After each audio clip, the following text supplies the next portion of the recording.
जय Hind all my dear students. आज हम लोग नाउन की प्रैक्टिस 2 करेंगे। इसके पीछे वाले वीडियो में हम लोग नाउन प्रैक्टिस 1 किए थे, जिसमें क्वेश्चन 1 to 20 कर लिए थे। आई होप कि आप लोग उसे देखे होंगे और समझने की कोशिश किए होंगे। तो आज हम लोग नाउन प्रैक्टिस 2 में क्वेश्चन नंबर 21 से आगे की ओर देखेंगे। Let's see. You can buy the scissors that is sharp. You can buy part A is correct because subject plus modal plus V1 है। The scissors जो नाउन है वह प्लूरल है। नाउन क्या है? Plural. Remember your noun number. Some nouns which are made in pairs. कुछ noun ऐसे होते हैं जो पेयर में बने होते हैं। Always considered plural and takes plural verb. वह हमेशा प्लूरल होते हैं और वह प्लूरल वर्ब लेते हैं। इस तरह के नाउन जैसे 2 पार्ट्स में होते हैं, यदि उसका एक भी पार्ट उसके अलग हो जाते हैं तो वह कोई काम का नहीं होता है। जैसे scissors, trousers, shoes, pants, socks, spectacles, goggles. तो इस तरह टंग्स, इस तरह के जो भी नाउन होते हैं हमेशा प्लूरल होंगे और वर्ब भी प्लूरल लेंगे। तो the scissors, that is a relative pronoun.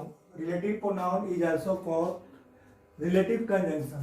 Relative pronoun के ठीक पहले जो antecedent, that means जो subject होता है, relative pronoun के बाद वाले verb के बारे में बतलाता है।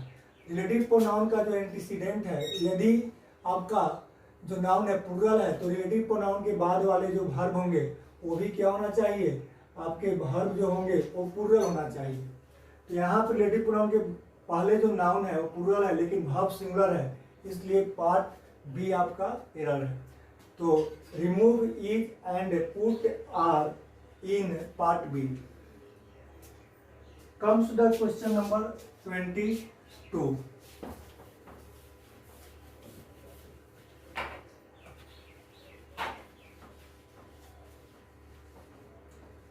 He gave me 1.5 rupee for purchasing this pen.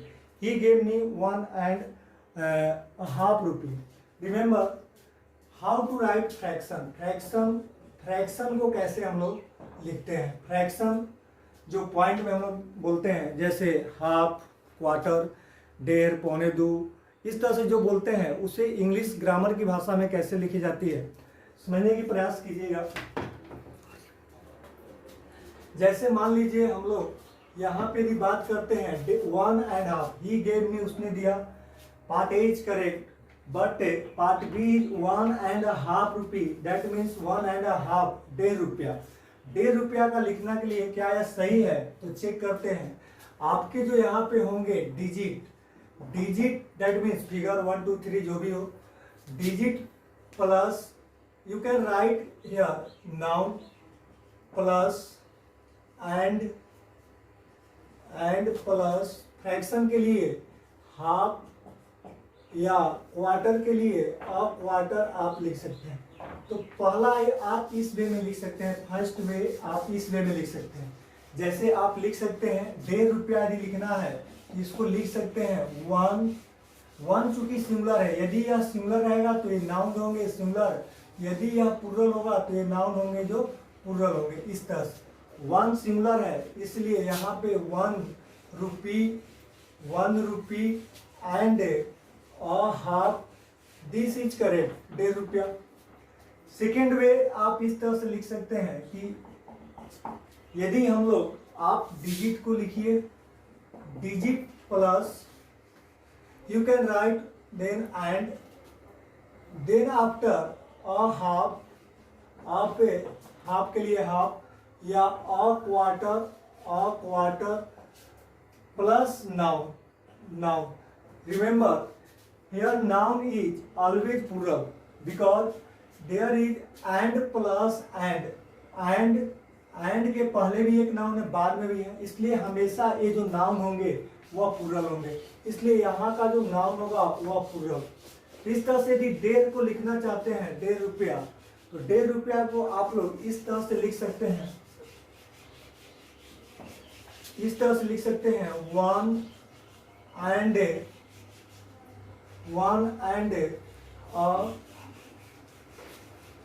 a half rupees, this is correct. देखिए हम यहाँ पे जो है फ्रैक्शन को दो तरह से, आप वीडियो को पॉज करके समझने की कोशिश कीजिएगा। यहाँ पे दो तरह से लिख सकते हैं। पहला जो है आपका इस तरह से digit plus noun plus and plus half या क्वार्टर से दर्शा सकते हैं। जैसे हम लोग आधा घंटा बोलते हैं तो हाफ एन आवर बोलते हैं। तो इस तरह से आप जो है यहाँ इस वे में लिखिएगा। तो यहाँ remember in second process your noun will be always plural. आपका जो नाउन होगा हमेशा क्या होगा, प्लूरल होगा। चेक करिए, he gave me 1.5 rupees. Second वाले प्रोसेस पे लिखा हुआ है 1.5। यहाँ पे जो नाउन होंगे क्या होना चाहिए, प्लूरल, इसलिए प्लूरल होना होगा, यहाँ रुपी ना होगा, क्या होगा, रुपीज होगा। आई थिंक कि आप इसको यू अंडरस्टूड वेरी वेल, तो आप इसको समझ गए होंगे। और next 23,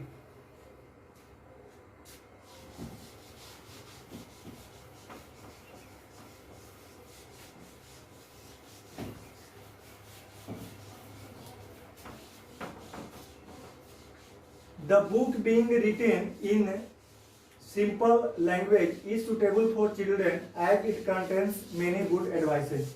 Remember the book being written, यहाँ पे जो सब्जेक्ट है द बुक, इसी के बारे में एनालिसिस किया है। The book being written in simple language, इसको ऐसे पढ़ सकते हैं, सिंपल लैंग्वेज में लिखे जाने वाले जो बुक होते हैं इज सुटेबल फॉर चिल्ड्रेन, बच्चों के लिए ज़्यादा सुटेबल होते हैं। As it contains many good advices, जो आपके बहुत अच्छे सलाह रखते हैं। तो ध्यान दीजिए, part A is correct, part B is correct, but C as it contains many good advices. Remember your uncountable noun.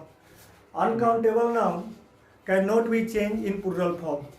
यहाँ पे आपका जो एडवाइस है, एडवाइस आपका अनकाउंटेबल नाउन है। यदि आप इसको मेनी के साथ आप इस तरह से you can right in this way, many good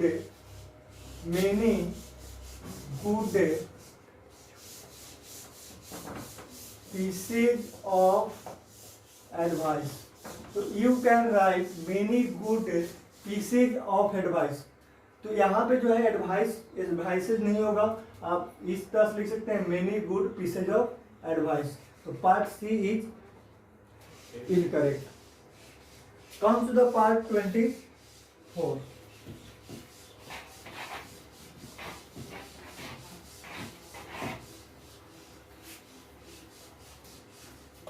Let's see 24. Pakistan's problems are also as serious as India. Pakistan की जो समस्या है उतना ही सीरियस है जितना इंडिया की है। Remember your noun case chapter. Noun case chapter में यूज ऑफ एपोस्ट्रोफी एस हम लोग बहुत डिटेल में पढ़ रहे हैं सब क्लासरूम में। तो आज हम लोग सिर्फ अभी क्वेश्चन से कंसेप्ट की ओर बढ़ेंगे, बट आप उतने हम यहाँ पे बताएंगे जिससे कि आपको दिक्कत ना हो।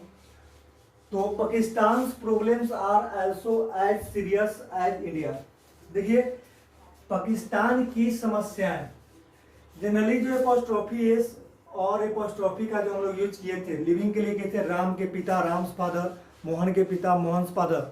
बट रिमेंबर कि you can use apostrophe S for showing position with name of country.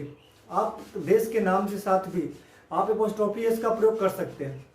आप पर्सनिफाइड के साथ भी कर सकते हैं, आप डिग्निफाइड नाउन के साथ भी कर सकते हैं। ये सारे बात को आपको पता होना चाहिए। तो इस तरह से हम लोग पाकिस्तान देश के नाम है इसके साथ किए हैं तो सही है Pakistan problem. But let's mean know that कि आप यहाँ पे देखिए कि पाकिस्तान प्रॉब्लम जो है यहाँ पे सब्जेक्ट कौन है। ये तो पाकिस्तान पॉजेसिव केस है, सब्जेक्ट तो है नहीं। इसके बाद यानी एपोस्ट्रोफी एस के बाद जो नाउन होते हैं वो आपके मेन सब्जेक्ट का काम करते हैं। That means problems is your subject, subject is plural so verb will be, subject is plural so verb will be plural. तो प्रॉब्लम्स यहाँ और ये पार्ट सही है। also as serious as, यहाँ तक सही है, India. Remember, when you compare two things, keep in your mind that कि always both are in equal ranks. जब दो थिंग्स की हम लोग कंपेयर करते हैं तो रिमेंबर दैट कि जो दोनों आपके थिंग्स होंगे इक्वल रैंक. जैसे यदि हम पाकिस्तान की तुलना करते हैं, देश की तुलना तो देश से ही करेंगे. यदि पाकिस्तान की जनसंख्या से तो इंडिया की जनसंख्या से, ना कि इंडिया की यदि हम उद्योग से कर देंगे. तो इस तरह से हम पाकिस्तान की प्रॉब्लम समस्या तो इंडिया की समस्या यानी पाकिस्तान की समस्या उतना ही सीरियस है जितना इंडिया की समस्या है, ना कि इंडिया है. यानी कि यहाँ जो आपको चाहिए इंडिया की समस्या लिखना चाहिए. यानी you can write India's problems. But if you write India's problems then your noun problems will be repeat. आपका जो प्रॉब्लम्स नाउन होगा यहाँ पे रिपीट करेगा. And you know very well कि the repetition of noun is considered grammatical error. So to avoid the repetition of noun comes pronoun. and यहाँ पे आप जो है pronoun आता है. तो यहाँ पे जो केस बतलाता है कि आप इस कंडीशन में आप जो है यहाँ से सिर्फ आप नाउन को रिमूव कर दीजिए. You only right India's. यहाँ दैट मीन्स आपको यहाँ सिर्फ एपोस्ट्रोफी एस लगा दीजिए और पार्ट आपका सही हो जाएगा. इस तरह से आपका जो गलत था सी पर था सही होगा. Pakistan problems are also as serious as India's. ये देखते हैं हम लोग क्वेश्चन 24 तक कर लिए. नेक्स्ट आपका 25 से देखिए, 25 से 28. Question number 25. He acted not as per my advice but somebody else. Question कहता है he acted not as per my advice. यहाँ पे remember one thing, if you read conjunction chapter then you know कि not के साथ जो यहाँ but लगा हुआ है या कंजंक्शन है और इस तरह से आपका एक कंजंक्शन बल्कि का मीनिंग देता है. यहाँ पर बल्कि तो यहाँ कंफ्यूज नहीं होना है कि ही एक्टेड V2 के बाद नोट है तो गलत है. ये सही है क्योंकि यह कंजंक्शन का काम कर रहा है. He acted not as per my advice. उसने जो है मेरे सलाह के अनुसार काम नहीं किया. बट समबडी एल्स, बट दूसरे के सलाह के अनुसार. तो यहाँ पे दूसरे के समबडी एल्स, दूसरे के सलाह के अनुसार समबडी एल्स. तो दूसरे के क्या दूसरे के, तो यहाँ पे जो है आपका रिमेंबर कि आपका जो है दूसरे के सलाह के अनुसार एडवाइस जो है यहाँ पे चाहिए. अब इस नाउन की जो कमी को पूरा करने के लिए आप जो है पॉजेसिव केस का यूज करते हैं. तो यहाँ पे जो यूज कर सकते हैं एपोस्ट्रोफी एस, यानी कह सकते हैं somebody else advice. Remember one things कि प्रोनाउन में आपका ओनली इंडेफिनिट प्रोनाउन ही आपका एपोस्ट्रोफी एस लेता है. तो यहाँ पे इंडेफिनिट प्रोनाउन समबडी एल्स है. तो समबडी एल्स जैसे हम लोग मान लीजिए फादर इन ला, यदि हम लोग बोलते हैं ससुर की का, तो वहाँ पे किस पे कंपाउंड नाउन में हम लोग लास्ट में एपोस्ट्रोफी एस लिखकर और वहाँ पे नाउन को लिखते हैं. जैसे फादर इन लाज का, तो यहाँ भी एक तरह से कंपाउंड वर्ड है समबडी एल्स, किसी और. तो इस तरह से कंपाउंड नाउन का पोजीशन के लिए आप समबडी पे दीजिएगा कि अल्स पे, तो आपका जो होगा अल्स पे होगा. यहाँ पे समबडी एल्स एडवाइस, यहाँ पे एपोस्ट्रोफी एस का मतलब हुआ कि आपका यहाँ पे एडवाइस छिपा हुआ. तो इस तरह से जो है आपका रिमेंबर कि indefinite pronoun can take apostrophe S to show position. Next question number 26. The audience are requested to be in its seats. Remember collective noun. Collective noun is either singular or plural. Collective noun singular भी होते हैं और plural भी हो सकते हैं. तो यदि सिंगुलर होंगे तो ये इट ग्रुप लेते हैं, ना कि ही और सी. यदि सिंगुलर होंगे तो सब्जेक्टिव केस जो इनका होगा सिंगुलर के लिए इट होगा यदि ऑब्जेक्टिव केस जो होगा इसका इट ही होगा और पॉजेसिव केस जो होगा इट्स होगा। इस तरह से यदि प्लूरल होंगे तो प्लूरल के लिए तो सबके लिए दे होता है, तो subjective case they, objective case is them और पॉजेसिव केस इज देयर। तो इस तरह से आपका कलेक्टिव नाउन के प्रोनाउन को हम लोग लिखते हैं। अब बात करते हैं कलेक्टिव नाउन कब है सिंगुलर होता है कब plural. When collective noun is united then considered singular and takes singular verb. When collective noun is divided then considered plural and takes plural verb. यहाँ पे देखिए the audience are requested to be in its seats, requested to be in seat. Audience को request किया गया, ये आपके collective noun है। अब ये सिंगुलर है कि प्लूरल? ऑडियंस को अपने अपने सीट्स पर बैठने के लिए कहा गया। जब अपने अपने सीट्स पर है तो अलग अलग है, जब सेपरेट की बात हो रही है तो यह क्या है? प्लूरल। तो प्लूरल के साथ यहाँ तो आर सही है, लेकिन यहाँ जो नाउन के पहले इट्स किसके लिए आया? ऑडियंस के लिए। क्योंकि यह प्लूरल है इसलिए इसके साथ प्लूरल के साथ आपका जो यहाँ पे पोजीशन होना चाहिए वह क्या होना चाहिए? देयर। तो यहाँ जो होगा देयर होगा। इस तरह से आपका सी पार्ट क्या है? गलत। 6 क्वेश्चन नंबर जो है 27 की ओर आते हैं। बी पार्ट मिसिंग है तो यहाँ लिख दीजिए B, are requested B. Next come to the question number 27. These data are very useful to arrive at correct conclusion. Remember कि आपका यदि एडजेक्टिव सिंगुलर होता है तो नाउन भी आपका सिंगुलर होता है, यदि एडजेक्टिव प्लूरल होता है तो नाउन भी आपका प्लूरल होता है। यदि आपके याद रखिएगा कि एडजेक्टिव, इफ एडजेक्टिव आपका प्लूरल है तो नाउन भी जो होगा वह क्या होगा? प्लूरल। तो ये सब्जेक्ट यदि प्लूरल तो आपके जो वर्ब होंगे वो भी प्लूरल होंगे। अब बात करते हैं यदि एडजेक्टिव आपके सिंगुलर है तो नाउन भी क्या होना चाहिए? सिंगुलर। यदि आपके इसके बाद जो वर्ब होगा वो भी क्या होगा? सिंगुलर। देखते हैं दिस जो है आपका सिंगुलर है, but data, remember data, datum singular है और डाटम का सिंगुलर जो होता है डाटम होता है और इसका जो प्लूरल होता है वह डाटा होता है।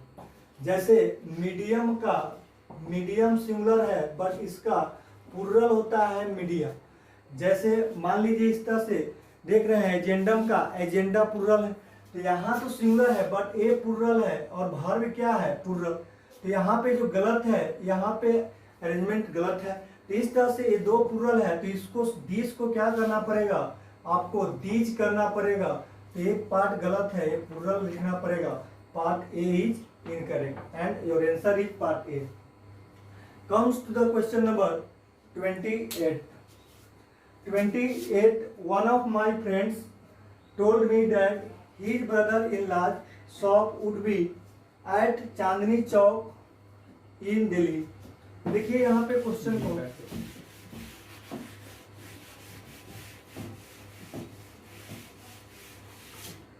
One of my friends told me that his brother-in-law।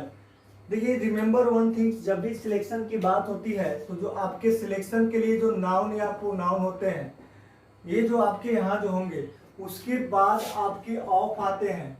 इसके बाद सिलेक्शन के लिए आपके जो यहाँ नाउन होंगे वह ऑलवेज क्या होंगे? प्लूरल। और इसके बाद जो वर्ब होंगे इस नाउन पे डिपेंड करते हैं। यदि यह नाउन सिंगुलर है तो ये वर्ब भी क्या होगा? सिंगुलर होगा।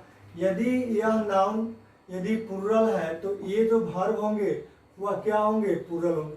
तो जनरली यदि सिलेक्शन जब होता है तो आपके जो है सिंगुलरिटी का, जैसे मान लीजिए बहुतों में से एक, तो इस तरह से हम कह सकते हैं कि मान लीजिए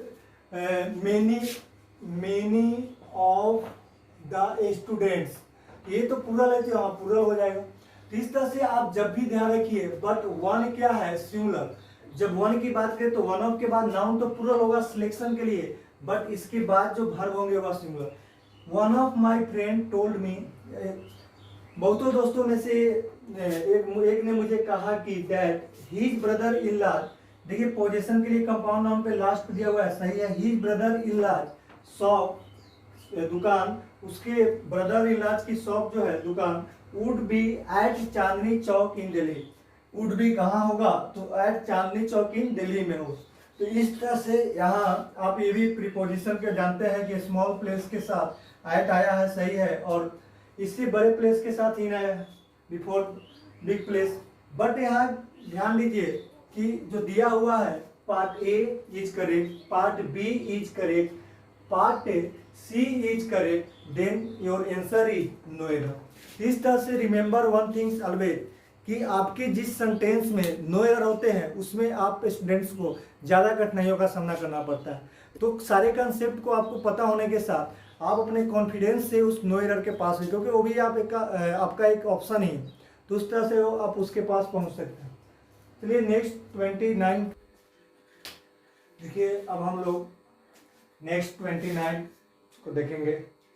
29 question, when we reached the fair we found that there was no place to stand. There was no place, यहाँ बी पार्ट है। व्हेन वी रीच्ड, जब हमने पहुंचा द फेयर मिले, वी फाउंड, हमने क्या पाया, that there was no place to stand. ये कुछ नाउन ऐसे होते हैं जो हम लोग बोलचाल में यूज करते हैं, बट ग्रामेटिकली यदि देखा जाए तो हमेशा गलत होते हैं। जैसे मान लीजिए हम लोग यहाँ यदि कहीं भीड़ भाड़ या जो भी है, जैसे मान लीजिए मेरे क्लासरूम में आप आए और क्लासरूम में बैठने के लिए जगह नहीं है, तो हम ये कहेंगे कि देयर इज नो रूम, जगह खाली नहीं है के लिए देयर इज। प्लेस का हम लोग प्रयोग नहीं कर सकते हैं, यह गलत है। आपको रूम को बतलाना होगा, यानी कि आपको जगह के लिए जो है ये बोलना होगा। जैसे हम लोग कमेंटेटरी जब सुनते हैं मैच में तो बोलते भी हैं कि विराट कोहली ने रूम बनाकर छक्का मारा, तो इसका मतलब ऐसा थोड़े है कि वहाँ पे जो है आपका प्लेस कोई रूम बनाया होगा, वहाँ पे घर बनाया, वहाँ जगह बनाया, यानी एडजस्ट किया, रूम बनाया यानी जगह बनाया और छक्का मारा। यदि मान लीजिए आप फिर बोल सकते हैं कि यदि कार में जगह नहीं है आपके लिए, तो आप यही बोल सकते हैं there is no room in my car for you. तो इस तरह से आपका जो है नो प्लेस के जगह आपका क्या होना चाहिए, नो रूम होना चाहिए। तो पार्ट सी जो है आपका गलत है। नेक्स्ट क्वेश्चन देखिए, question number 30, A trend gang of sellers was employed on the trip. तो यहाँ पे कहते हैं trend gang of, collective noun में हम लोग रहे हैं। कलेक्टिव नाउन में, कलेक्टिव नाउन जो होते हैं एक ग्रुप होते हैं, एक कम्युनिटी होती है, एक जो होते हैं आपके समुदाय, एक समूह का बोध होता है, और एक स्पेशल नाम से जाना जाता है। जैसे मान लीजिए आपका जो है यहाँ पे कि यहाँ जैसे मान लीजिए यदि टीम जिसको बोलते हैं, एक से अधिक प्लेयर्स हैं, तो वहाँ पे हम लोग क्या बोलते हैं, तो प्लेयर्स का यदि झुंड है तो इसको हम कलेक्टिव नाउन में टीम बोलते हैं। जैसे मान लीजिए ये जो ट्रेंड गैंग ऑफ सेलर्स, यहाँ सेलर्स की जो भीड़ की बात हो रही है उसको हम लोग क्या कह सकते हैं, सेलर्स, या कह सकते हैं बोटमैन। इसकी जो भीड़ को कलेक्टिव नाउन में हम लोग क्रू कहते हैं, क्रू। जैसे आप गैंग जो यहाँ लिखा हुआ है, आप गैंग कहते हैं, गैंग आप रॉबर्स की भीड़ को, रॉबर्स मतलब डाकुओं के भीड़ को, इस तरह से आप कह सकते हैं चोरों के भीड़ को। तो ये जो है आपका, रिमेंबर, खास करके आपके एयरफोर्स और नेवी के एग्जाम में डायरेक्ट क्वेश्चन आते हैं आपके कि ये ग्रुप ऑफ प्लेयर्स क्या कहते हैं, टीम कहते हैं, ये ग्रुप ऑफ बर्ड्स क्या कहते हैं, तो आप वहाँ पे जो है उड़ते हुए है तो आप फ्लाइट कहते हैं। जिस तरह से आपका ये ग्रुप ऑफ जो है सेलर्स क्या कहते हैं, ये ग्रुप ऑफ रोबर्स क्या कहते हैं, तो इस तरह से जो है आपको याद करना पड़ेगा। तो यहाँ पे जो है आपका गलती है, ये आपके जो सही होंगे गैंग के जगह क्रू को लिखना पड़ेगा। Next question number 31, the Hindus, the Muslims, the Sikhs and the Christians are brothers, so they love one another. Let's see question number 31।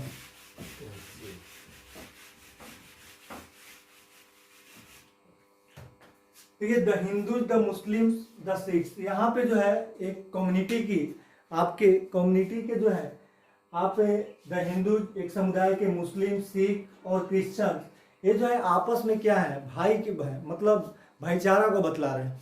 तो ब्रदर्स बोले ब्रदर्स सो दे लव, इसलिए वे लोग क्या करते हैं, वन अनदर, एक दूसरे से क्या करते हैं, प्रेम करते हैं। और यहाँ पे वन अनदर सही है, क्योंकि एक दो से अधिक के लिए वन अनदर का प्रयोग करते हैं। आप एडजेक्टिव में पढ़े होंगे कि दो से अधिक के लिए, दो से अधिक, मोर देन टू, दो से अधिक के लिए आप वन अनदर, और ईच अदर जो होता है आपका ओनली टू के लिए होता है। तो इस तरह से हम कह सकते हैं कि ये तो सही है, बट रिमेंबर वन थिंग, कि यदि यहाँ जो गलती है नाउन का, एक ब्रदर जो आपको होता है भाई, ब्रदर ए पार्ट्स जो है आपका सिंगुलर है, इसका यदि प्लूरल बनाते हैं ब्रदर का, तो यदि प्लूरल बनाते हैं तो आपका दो मीनिंग यहाँ पे निकलता है। जैसे एक ब्रदर का ब्रदर्स होता है, एक ब्रदर का ब्रदर्स होता है, और दूसरा जब प्लूरल बनाते हैं तो एक ब्रदरेन लिखते हैं, एक ब्रदरेन होता है, दो प्लूरल बनते हैं और दोनों का यूज अलग अलग होता है। यदि ब्रदर्स कब होगा, जब एक ही माता पिता के संतान है, जब एक ही माता पिता के संतान यानी भाई हैं, तो उसके लिए ब्रदर्स का यूज करें। जैसे राम लक्ष्मण भरत शत्रुघ्न आर ब्रदर्स, वे एक ही माता पिता मतलब पिता के हैं, तो इस तरह से जब एक पेरेंट्स के होंगे तो वहां ब्रदर्स। लेकिन यदि अलग अलग हो जाएंगे तो उसके लिए हम ब्रदरेन का प्रयोग करेंगे। जैसे हम समाज के भाई हैं, मेरे मित्र हैं, तो उसके लिए ब्रदर। तो द हिंदूज है, यानी कह सकते हैं sons of a same person, but there is sons of community, या कम्युनिटी पूरे समुदाय की बात करें, समुदाय के बात के लिए आपका ब्रदरेन का प्रयोग होगा। तो यहाँ पे आपका ब्रदर्स ना होकर ब्रदरेन होगा। तो पार्ट जो है आपका यहाँ पे बी पार्ट गलत। Next come to the question number 32। They were waiting for the train arrival, they were waiting for the train arrival. Remember sometimes आपके जो होते हैं पोजीशन में, उसके एपोस्ट्रोफी एस को या एपोस्ट्रोफी को हिडन कर देते हैं, तो उसको आपको जो है गौर से देखना पड़ता है, जिससे आपके यदि कंसेप्ट क्लियर है तो आपके जो है आसानी से मिल जाती है। तो यहाँ देखिए दे वेयर वेटिंग, पास्ट कंटिन्यूअस में यहाँ सही है, वेटिंग फॉर सही है, द ट्रेन अराइवल, रिमेंबर वह किसका वेट कर रहा है, ट्रेन अराइवल, अराइवल मतलब आने का, ट्रेन के आने का, हिंदी से भी देख सकते हैं किसका जो होगा, ट्रेन के आने का, ट्रेन के आने का वेट कर रहा है। तो ट्रेन के आने का, तो आप काके के लिए मीनिंग तो देना पड़ेगा। तो यू रिमेंबर दिस पॉइंट कि आप जो है नेम ऑफ ट्रेन के साथ, आप नेम ऑफ टाइम के साथ, टाइम के यूनिट के साथ, वेट के यूनिट के साथ, इस तरह से जो भी यूनिट इंडिया मतलब दैट मीन्स आपके कंट्री के नाम के साथ, ये सारे के साथ you can use apostrophe S to show position. तो यहाँ ट्रेन जो है आपका, ट्रेन के आने के लिए आप you can right trains arrival, trains arrival. जैसे मान लीजिए 2 दिन की छुट्टी, मुझे 2 दिन की छुट्टी चाहिए, तो I need, you can right, you can speak I need 2 days leave, you can right 2 days leave, 2 days leave. इस तरह से जो भी, जैसे मान लीजिए आप जैसे कोई चीज कह सकते हैं कि मान लीजिए 3 tons weight, 3 tons weight, 3 tons का वजन, 3 टन्स वेट। तो you can write apostrophe s with name of train, name of आपका कंट्री, और उसके साथ साथ आप जो भी आपके टाइम के यूनिट हो, वेट के यूनिट हो, लेंथ के यूनिट हो, ये सारे के साथ you can write apostrophe S to show position. Next question, तो यहाँ पे जो आपका गलती है वो है ट्रेन अराइवल्स ना होगा, ट्रेन अराइवल होगा, पार्ट सी गलत। Next question, let's see question number 33। Question number, Mohan did all these for justice sake, Mohan did subject plus V2 part A सही है, ऑल दीज पार्ट बी भी सही है। फॉर जस्टिस यहाँ लगा हुआ है एपोस्ट्रोफी एस, जस्टिस से मोहन ने सारे चीज जो किए वह न्याय के लिए किए, न्याय की दुआओं के लिए, न्याय के प्रति। Remember one things, use of apostrophe S and apostrophe different is that कि एपोस्ट्रोफी एस यहाँ जो आपकी गलती है सी पार्ट है जस्टिस सेक में, तो इस बात को समझना है कि आपके एपोस्ट्रोफी एस और एपोस्ट्रोफी कैसे यूज होते हैं। जनरली आपके जो इसका यूज करते हैं both are use for living things, ये जो होते हैं लिविंग थिंग्स सजीव को पोजेशन बतलाने के लिए इसका प्रयोग करते हैं, काके की के लिए, काके की पोजेशन के लिए। तो इस तरह से हम कह सकते हैं कि आपका जो है एपोस्ट्रोफी एस, यदि आपके जिस नाउन पे पोजीशन देना है एपोस्ट्रोफी एस या एपोस्ट्रोफी देना है, तो वहां पे यदि लास्ट में एस लगा हुआ है या हाइसिंग साउंड है, लास्ट में एस हो या हाइसिंग साउंड हो, हाइसिंग साउंड का मतलब आपका स की ध्वनि लास्ट में सुनाई दे, तो you can use only apostrophe. Otherwise left all nouns take apostrophe s, left all living things take apostrophe s. जैसे राम के पिता, यदि राम लिखे तो राम के पिता राम एपोस्ट्रोफी एस फादर, ये सही है राम्स। बट यदि यहाँ देखते हैं कि जस्टिस सेक में ये लास्ट में बोलने पर जस्टिस स की ध्वनि आ रही है, इसलिए एपोस्ट्रोफी एस ना होकर ओनली एपोस्ट्रोफी। तो पार्ट सी आपका इस तरह से समझ सकते हैं। जैसे मान लीजिए हमने बोला गुडनेस सेक, तो गुडनेस में लास्ट में क्या है यस है, इसलिए सिर्फ एपोस्ट्रोफी और सेक। इस तरह से मान लीजिए जैसे हमने बोला चिल्ड्रेन बच्चों का पार्क, तो चिल्ड्रेन पार्क, तो यहाँ काक के लिए लास्ट में ना तो एस है ना हाइसिंग साउंड है, इसलिए एपोस्ट्रोफी एस होगा और क्या होगा चिल्ड्रेन्स पार्क, ये सही है। तो आप सिर्फ ओनली चेक कि आप जो नाउन इंड्स हो रहे हैं वह एस और हाइसिंग साउंड नहीं है तो एपोस्ट्रोफी एस, और यदि हाइसिंग साउंड और एस है तो आप use only apostrophe.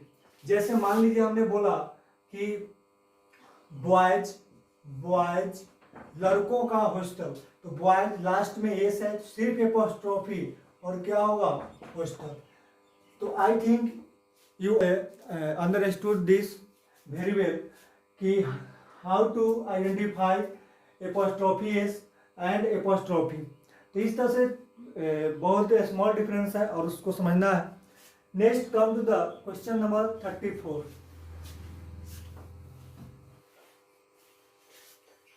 It is harmful to take cups full of tea 5 times.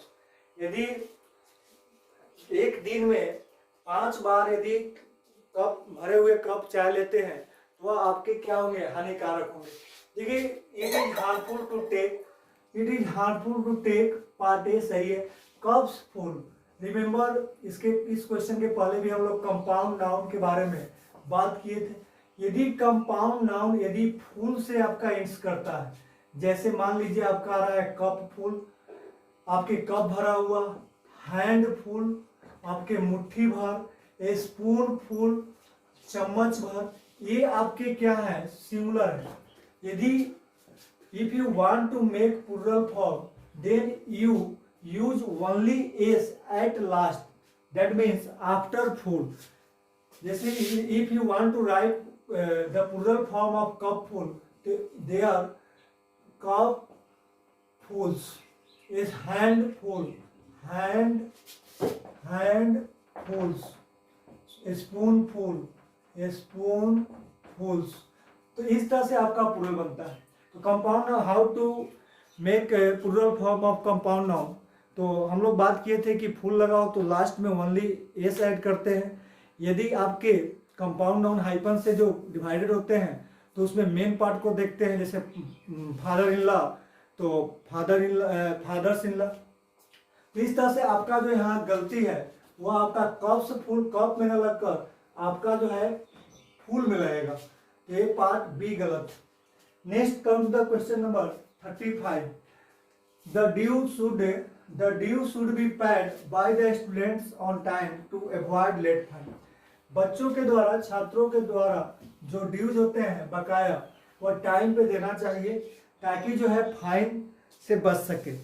Remember one things, noun में ऐसे आप पे बहुत सारे चीज, इसके पहले भी हम लोग इस ऐसे नाउन क्वेश्चन को देखे हैं। तो एक चीज याद रखिए कि बहुत सारे ऐसे नाउन हैं जो हम लोग स्पोकन इंग्लिश में बोलते हैं, बट आप यदि ग्रामर की बात करें तो वहां पे उस गलत हो जाता है।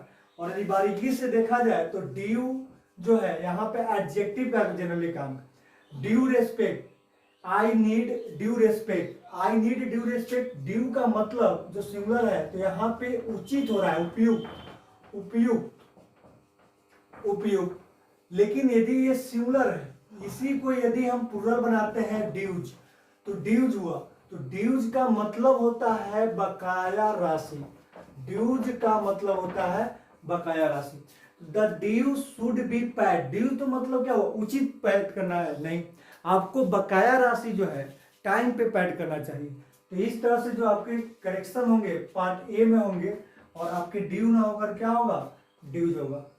Next question number 36। Your mathematics is weaker then Mohan's. Your mathematics is weaker then Mohan. Let's see your mathematics. Remember इसके पहले 36 क्वेश्चन के पहले हम लोग बात किए थे कि जो आपके नेम ऑफ सब्जेक्ट्स होते हैं वह सिंगुलर होते हैं, जैसे मैथमेटिक्स, एथिक्स, सिविक्स, फिजिक्स। तो इस तरह से जो भी हैं आपके क्या होते हैं, सिंगुलर होते हैं। देखने में ये क्या होते हैं, प्लूरल, बट होते हैं सिंगुलर। मैथमेटिक्स जो है आपका एक नेम ऑफ सब्जेक्ट है। यदि सब्जेक्ट है तो ऑलवेज क्या होगा, सिंगुलर होगा। बट यदि कोई सब्जेक्ट किसी व्यक्ति से रिलेट करता हो, यदि कोई पर्सन से रिलेट करता है, यदि किसी व्यक्ति का मैथमेटिक्स, तो वह प्लूरल हो जाएगा। जैसे हम कह सकते हैं कि योर मैथमेटिक्स, तो आपका एक ही मैथमेटिक्स तो रहे, अलग अलग पार्ट्स। तो your mathematics works here as plural, और ये प्लूरल होने के कारण वर्ब नीड्स प्लूरल, तो इज ना होकर क्या होगा, आर। यदि सिर्फ मैथमेटिक्स तो यहाँ पे क्या होता है, इज। इस तरह से आपके 36 हुए। नेक्स्ट 37 क्वेश्चन देखिए। नेक्स्ट क्वेश्चन नंबर 37 देखते हैं। Rohan's goggle are not good, remember your noun number. पहले भी हम बात किए हैं कि कुछ नाउन ऐसे होते हैं, some nouns always found in plural, वो हमेशा प्लूरल रूप में होते हैं। उसको वन पार्ट को हम कभी नहीं यूज कर सकते हैं। जैसे कैंची है, कैंची में दो पार्ट्स हैं, एक यदि खराब हो जाएंगे तो एक क्या हो जाएंगे, बेकार। गूगल्स में यदि एक खराब होते हैं, दूसरे आपरूपी क्या होते हैं, बेकार हो जाते हैं। तो इस तरह से रिमेंबर कि आपके जो गूगल्स होते हैं वह गूगल नहीं, हमेशा क्या होना चाहिए, गूगल्स होना चाहिए। जैसे आपके कैंची सीजर्स होते हैं, ऑलवेज क्या होना चाहिए, सीजर्स। जैसे आपके ट्राउजर्स होते हैं, ऑलवेज क्या होना चाहिए, ट्राउजर्स। इस तरह से जो आपके पेयर युक्त जो नाउन होते हैं हमेशा इस के साथ होते हैं और वर्ब प्लूरल लेते हैं। तो रोहन्स गूगल नहीं, आपके जो होंगे रोहन्स क्या होगा, गूगल्स हो जाएगा। Here part A is wrong, तो सही इस तरह से। नेक्स्ट है a girl must love his lover and a boy must love his beloved. कहता है कि एक लड़की को अपने प्रेमी से प्यार जरूर करना चाहिए, and a boy must love his beloved, और एक लड़के को अपने प्रेमिका से भी प्यार करनी चाहिए। एक लड़का और लड़की। Remember noun gender. Noun gender में हम लोग सीखे थे masculine, feminine, common and neutral gender के बारे में। वहाँ पे ध्यान दीजिएगा कि यदि कोई भी आपके सेंटेंस में प्रोनाउन आता है तो पीछे वाले अपने नाउन के अकॉर्डिंग आता है, यानी नाउन किस जेंडर का है वह आपके डिसाइड हो जाता है। उसी के अकॉर्डिंग टू आपके जो नाउन होते हैं उसी के अकॉर्डिंग वहाँ पे प्रोनाउन का केस होता है। यहाँ पे देखिए एक गर्ल सब्जेक्ट है, must modal verb, part A सही है, लव व्यूअर, तो एक गर्ल मस्ट लव, एक गर्ल को क्या करना चाहिए, लड़की को प्यार करना चाहिए, हीज लवर अपने प्रेमी से। हीज किसके लिए आया है, तो एक गर्ल के लिए। ये गर्ल क्या है, फेमिनिन जेंडर है, और फेमिनिन जेंडर का सब्जेक्टिव केस तो सी होता है, यदि ऑब्जेक्टिव केस तो हर होता है, और पॉजेसिव केस जो होता है हर होता है। तो इस तरह से आपके हर लवर, अपने लवर तो यहाँ हीज नहीं, क्या होगा, हर लवर होगा। तो इस तरह से आपके बी पार्ट गलत। उसी के साथ and a boy must love his beloved, और यहाँ क्या है, a boy must love his beloved. तो यहाँ पे पार्ट, यहाँ हिज जो है पीछे वाले अपने नाउन को रेफर करेंगे, अ बॉय। अ बॉय क्या है, मैस्कुलिन जेंडर, मैस्कुलिन जेंडर का जो होगा हिज होता है। तो ये तो सही है, आपके एरर जो है यहाँ हिज ना होकर हर होगा, पार्ट बी जो है आपके आंसर होगा। Next question number 39 question, the moon set it's lights on the bank. चंद्रमा की बात हो रही है। रिमेंबर, कुछ नाउन ऐसे होते हैं जो आपके पर्सनिफाइड और डिग्निफाइड की श्रेणी में आते हैं, यानी पर्सनिफिकेशन की बात करें या डिग्निफाइड थिंग्स की बात करें, ये तो आपका पर्सनिफाइड मतलब होता है मानवीय कर्म, और ये जो आपके होते हैं डिग्निफाइड, ये होता है बहुत बड़ा या बहुत बड़ा। ये जो आपके नाउन होते हैं आपके जनरली ये जो होते हैं आपके नॉन लिविंग होते हैं, बट बिहेव करते हैं आपके लिविंग के जैसा, इसलिए इसके साथ जो हम जेंडर यूज करते हैं वह आपका मेल और फीमेल के जेंडर यानी ही ग्रुप और सी ग्रुप को यूज करते हैं। जैसे मान लीजिए हमने बोला कि द मून सेड, मून ने अपना लाइट्स क्या किया, फैलाया बैक पे। तो द मून यहाँ जैसे द गर्ल है, द गर्ल के लिए क्या रहता है, हर, तो उसी के लिए आपके मून के लिए क्या होगा, आपका मून जो है फेमिनिन जेंडर की श्रेणी में आता है, क्योंकि आपको इस तरह से बताए होंगे कि वह नाउन जो आपको ब्यूटीनेस हो, वह नाउन जो आपके कोमल हो, वह नाउन। तो इस तरह से आपके जो भी नाउन होते हैं फेमिनिन जेंडर होते हैं। तो मून जो है आपके ब्यूटी की श्रेणी में है, आपका ठंडक होता है, आपके इससे लाभ होता है, तो इससे क्या है आपके यहाँ पे जो होगा हर होगा। तो इस तरह से आपके जो भी हो, द मून हुआ, द नेचर हुआ, नेशन हुआ, जस्टिस हुआ, इस तरह से जो नाउन आते हैं फेमिनिन जेंडर होते हैं और सी ग्रुप को लेते हैं। नेक्स्ट तो आपका यहाँ बी आंसर हुआ। 40 death lays his icy hand on king. ये डेथ भी आपका यदि देखा जाए तो डेथ जो होता है आपके कठोर शब्द है, तो जो कठोर होते हैं जिससे हानि हो, दुख हो, उसको हम लोग मैस्कुलिन जेंडर के श्रेणी में आते हैं।